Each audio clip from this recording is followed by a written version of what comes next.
paaralan ang kulang sa silid-aralan, kaya napipilitan si Bilang mag-aaral, naninindigan ako na ang kakulangan sa edukasyon ay hindi nagpapagpapagod. Naniniwala ako na ang pagkatuto ay nakasalalay sa determinasyon ng mag-aaral. Ayon sa UNESCO, maraming kabataan ang patuloy na nag-aaral kahit mahirap ang sitwasyon. Sumasang-ayon ako sa kanilang lahat. Kaya bilang mag-aaral, ininindigan ako na ang kakulangan sa edukasyon ay isang hadlang na malalampasan kung may determinasyon at pagsisikap ang bawat kabataan. Ayon nga sa UNESCO noong 2022, maraming kabataan sa mahihirap na bansa ang nagtatagumpay kahit kulang sa pasilidad dahil sa kanilang tiyaga at dedikasyon.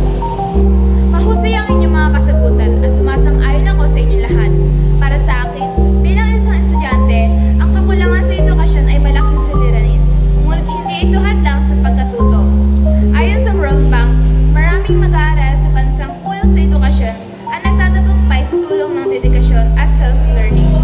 Salamat sa inyong pagpabahagi. Punta na tayo sa susunod na tanong. Ano ba ang mga sitwasyon na nagpapakita ng problemang ito? Sa probinsya, malayo ang mga eskwelahan. Kailangan pa maglakad o magbiyahe ng malayo, kaya hindi nakakatuloy ang iba dahil nakapagpasok ang panahon. Sa ibang lugar, kulang ang kagamitan ng guro. Yung mga estudyante nagkaklase sa ilalim ng puno.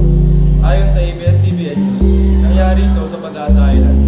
Sa aking opinion, ang kahirapan ang pinakapangunahing dahilan kung bakit nagkakaroon ng kakulangan sa edukasyon.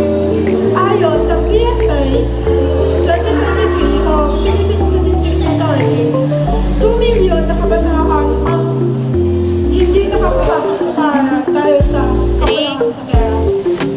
Ayon sa World Bank 2020, 91% ng kabataang Pilipino dahil pababa ay hirap gumalawan ng binabasa. Patuloy na may problema sa kalidad ng edukasyon. Napakamaraming sitwasyon ang nagpapakita ng problemang ito. Pero sa kabila nito, may magagawa pa ba tayo para masolusyonan ito? Dapat magtulungan ang pamahalaan at pribadong sektor sa pagtatayo ng paaralan at magbibigay ng sapat na sahod sa mga guro. Dito, itaas ang budget sa edukasyon. Bilang estudyante, kailangan ng kabataan ng pinagawang edukasyon gamit ang Bigyan ng scholarship at financial assistance ang mga kabataan.